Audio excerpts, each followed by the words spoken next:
Wow, chicken keema chops ರೆಡಿಯಾಗಿದೆ. Hi, hello, ನಮಸ್ಕಾರ. ನಾನು ನಿಮ್ಮ ಸವಿತಾ ಸತ್ಯನಾರಾಯಣ. ನನ್ನ ಯೂಟ್ಯೂಬ್ ಚಾನಲ್ ಆದಂತಹ ಸವಿ ಟೇಸ್ಟಿಫೈಗೆ ತಮಗೆಲ್ಲರಿಗೂ ಪ್ರೀತಿಯ ಸ್ವಾಗತ. ಯಾವ ಮನೆ ಸುಭಿಕ್ಷವಾಗಿ, ಆರೋಗ್ಯವಾಗಿ, ಸಂತೋಷವಾಗಿ, ನೆಮ್ಮದಿಯಾಗಿ ಇರುತ್ತೋ ಇರೋದಕ್ಕೆ ಕಾರಣ ಆ ಮನೆಯ ಗೃಹಿಣಿ. ಒಬ್ಬ ತಾಯಿಯಾಗಿ, ತಂಗಿಯಾಗಿ, ಅತ್ತೆಯಾಗಿ, ಮಗಳಾಗಿ, ಸೊಸೆಯಾಗಿ ಎಲ್ಲ ಪಾತ್ರಗಳನ್ನು ನಿರ್ವಹಿಸುವಂತಹ ಗೃಹಿಣಿ ಯಾವ ಮನೆಯಲ್ಲಿ ಪ್ರೀತಿಯಿಂದ, ಆರೋಗ್ಯ ದೃಷ್ಟಿಯಿಂದ ರುಚಿಯಾಗಿ ಅಡುಗೆ ಮಾಡುತ್ತಾಳೋ ಆ ಮನೆಯಲ್ಲಿ ಜಗಳಗಳು ಕಮ್ಮಿ. ಬೇಕಾದರೆ ನೀವು ಟೆಸ್ಟ್ ಮಾಡಿ ನೋಡೋಣ. ಇಷ್ಟೆಲ್ಲ ನಾನು ಹೇಳ್ತಾ ಇದ್ದೀನಿ ಅಂದರೆ ನಿಮಗೆ ಈಗಾಗಲೇ ಅನಿಸಿರಬೇಕು, ಓ, ಸವಿತಾ ಮೇಡಮ್ ಅವರು ಏನೋ ಅಡುಗೆ ಮಾಡ್ತಾಯಿದ್ದಾರೆ, ಅದಕ್ಕೆ ಹೇಳ್ತಾ ಇದ್ದಾರೆ ಅಂತ. ಹೌದು, ನಾನಿವತ್ತು ನಿಮಗೆ ಒಂದು ರುಚಿಕರವಾದಂತಹ ಚಿಕನ್ ಚಿಲ್ಲಿ ಚಾಪ್ಸ್, ಅದನ್ನು ಯಾವ ರೀತಿ ವೇಗವಾಗಿ, ರುಚಿಯಾಗಿ, ಆರೋಗ್ಯಕರವಾಗಿ, ಕಡಿಮೆ ಅವಧಿಯಲ್ಲಿ, ಕಡಿಮೆ ಖರ್ಚಿನಲ್ಲಿ ಟೇಸ್ಟಿಯಾಗಿ ಮಾಡೋದನ್ನು ನಾನು ನಿಮಗೆ ತೋರಿಸ್ಕೊಡ್ತೀನಿ. ಹೋಗೋಣವಾ? ಬನ್ನಿ. 1/4 kg ನಾನು ಬೋನ್ಲೆಸ್ ಚಿಕನ್ನನ್ನು ತೊಗೊಂಡಿದ್ದೀನಿ. ಇದರಲ್ಲಿ ಬೋನ್ಲೆಸ್ ಇತ್ತು, ಹಾಗಾಗಿ ಅದನ್ನೊಂದು ಸ್ವಲ್ಪ ಸಪ್ರೇಟ್ ಮಾಡಿ ಎತ್ತಿಕೊಂಡಿದ್ದೀನಿ. ಈಗ ಅದನ್ನು ಸಣ್ಣದಾಗಿ ಹೆಚ್ಚಿಟ್ಕೊಂಡಿದ್ದೀನಿ. ಇದನ್ನು ಮಿಕ್ಸಿಗೆ ಹಾಕ್ಕೊಂಡು 1 ಸ್ಪೂನು ಉಪ್ಪು ಹಾಕಿ ಅದನ್ನು ಸಣ್ಣದಾಗಿ ರುಬ್ಕೊಂಡಿದ್ದೀನಿ. ಅದಕ್ಕೆ ನಾನು ಒಂದು ಮಸಾಲೆ ರೆಡಿ ಮಾಡ್ಕೊಂಡಿದ್ದೀನಿ. ಒಂದು 10 ಹಸಿರು ಮೆಣಸಿನ್ಕಾಯಿ, 1 ಹಿಡಿಕಾಯಿ, 2-3 ಚಕ್ಕೆ, 5 ಲವಂಗ, 1 ಸ್ಪೂನ್ ಮೆಣಸು, ಚಿಟಿಕೆ ಅರಿಶಿಣ, ಹಾಗೆ 1 ಸ್ಪೂನು ಶುಂಠಿ ಬೆಳ್ಳುಳ್ಳಿ ಪೇಸ್ಟ್, ಹಾಗೆ ಕೊತ್ತಂಬರಿ ಸೊಪ್ಪು, ಹಾಗೆ 1 ಸ್ಪೂನು ಸಾಂಬಾರು ಪುಡಿ ಹಾಕ್ಬಿಟ್ಟು ಅದನ್ನು ಚೆನ್ನಾಗಿ ಪೇಸ್ಟ್ ಮಾಡ್ಕೊಂಡಿದ್ದೀನಿ. ಇದಕ್ಕೆ ಈ ಕೈಮಾಕ್ಕೆ 3 ಸ್ಪೂನು ಕಡಲೆ ಹಿಟ್ಟು, ಇದು ಮನೆಯಲ್ಲೇ ಮಾಡ್ಕೊಂಡಿರ್ತಕ್ಕಂಥ ಹುರಿಗಡಲೆನ ಪುಡಿ ಹಿಟ್ಟು 3 ಸ್ಪೂನು ಇದಕ್ಕೆ ಹಾಕ್ಕೊಂಡಿದ್ದೀನಿ. ಇದಕ್ಕೆ ರುಬ್ಬಿರ್ತಕ್ಕಂಥ 3 ಸ್ಪೂನು ಮಸಾಲೆ ಅದನ್ನು ಕೂಡ ನಾನು ಹಾಕ್ತಾಯಿದ್ದೀನಿ. ಇದನ್ನು ನಾವೀಗ ಚೆನ್ನಾಗಿ ಕೈಯಲ್ಲಿ ನಾವು ಕಲಿಸ್ಕೋಬೇಕಾಗ್ತದೆ, ಯಾಕೆಂದರೆ ಅದಕ್ಕೆ ಚೆನ್ನಾಗಿ ಮಸಾಲೆ ಹಿಡಿಬೇಕಲ್ವ. ಹಾಗಾಗಿ ಕೈಯಲ್ಲೇ ನೀವು ಕಲಿಸ್ಕೊಂಡು ಅದಕ್ಕೆ ನಾವು ಅದನ್ನು ಕಲಿಸ್ಕೊಳ್ಳೋಣ. ಈಗ ಇದನ್ನು ಸಣ್ಣ ಸಣ್ಣ ಉಂಡೆಗಳಾಗಿ ಮಾಡಿಟ್ಕೊಳ್ಳೋಣ.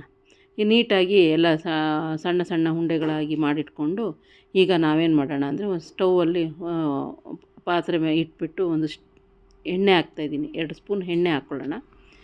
ಈಗ ಎಣ್ಣೆ ಹಾಕ್ಕೊಂಡ್ಬಿಟ್ಟು ಇದು ಕಾಯೋ ತನಕ ಕಾದ ಮೇಲೆ ನಾವು 1 ಈರುಳ್ಳಿ, 1 ಮೀಡಿಯಮ್ ಸೈಜ್ ಈರುಳ್ಳಿನ ಸಣ್ಣದಾಗಿ ಹೆಚ್ಕೊಂಡಿರೋಂಥಕ್ಕಂಥ ಈರುಳ್ಳಿನ ಹಾಕ್ತಾಯಿದ್ದೀನಿ.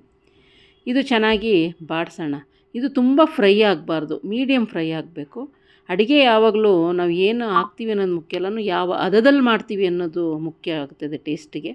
ಇದನ್ನು ಸ್ವಲ್ಪ ಫ್ರೈ ಆದ ತಕ್ಷಣವೇ ನಾವು 1 ಟೊಮೊಟೊ ಹಣ್ಣನ್ನು ಸಣ್ಣದಾಗಿ ಹೆಚ್ಚಿಟ್ಕೊಂಡಿದ್ದೀನಿ, ಅದನ್ನು ನಾನು ಹಾಕ್ಬಿಟ್ಟು ಫ್ರೈ ಮಾಡ್ತಾಯಿದ್ದೀನಿ.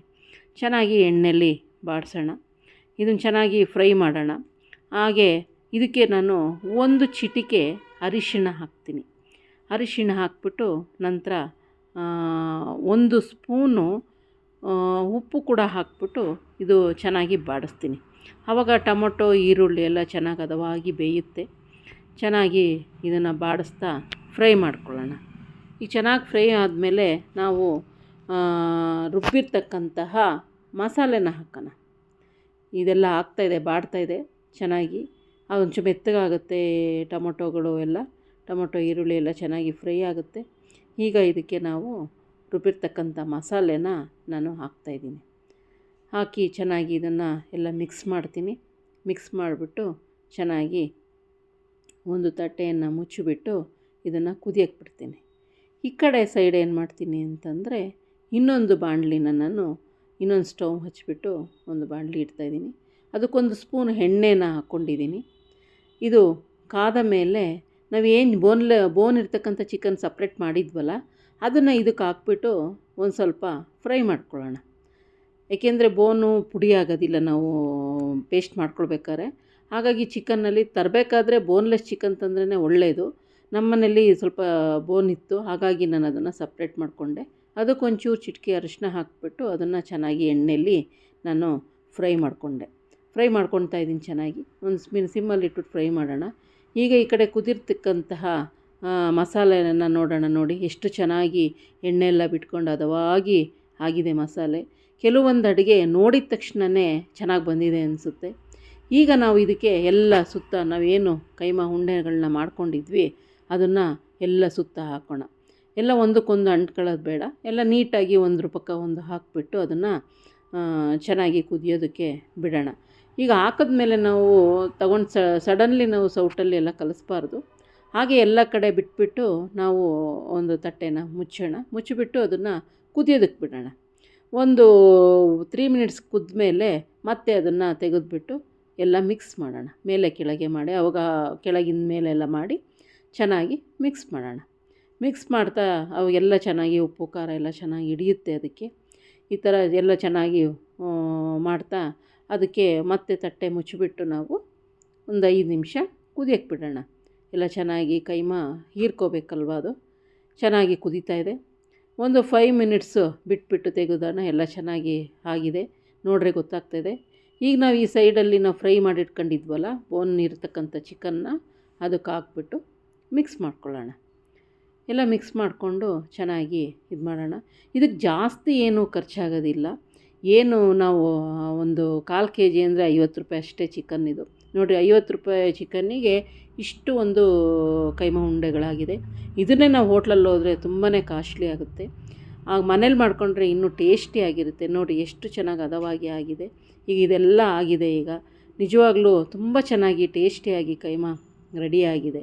ತಾವೆಲ್ಲರೂ ಇದಕ್ಕೆ ಪ್ರೋತ್ಸಾಹ ನೀಡಬೇಕು. ಇನ್ನೂ ಹೆಚ್ಚಿನ ವಿಡಿಯೋ ನನಗೆ ಮಾಡೋಕ್ಕೆ ನೀವು ಲೈಕ್ ಮಾಡಬೇಕು, ಕಮೆಂಟ್ಸ್ ಮಾಡಬೇಕು, ಹಾಗೆ ಸಬ್ಸ್ಕ್ರೈಬ್ ಆಗೋದಕ್ಕೆ ಮಾತ್ರ ಖಂಡಿತ ಮರಿಬೇಡಿ.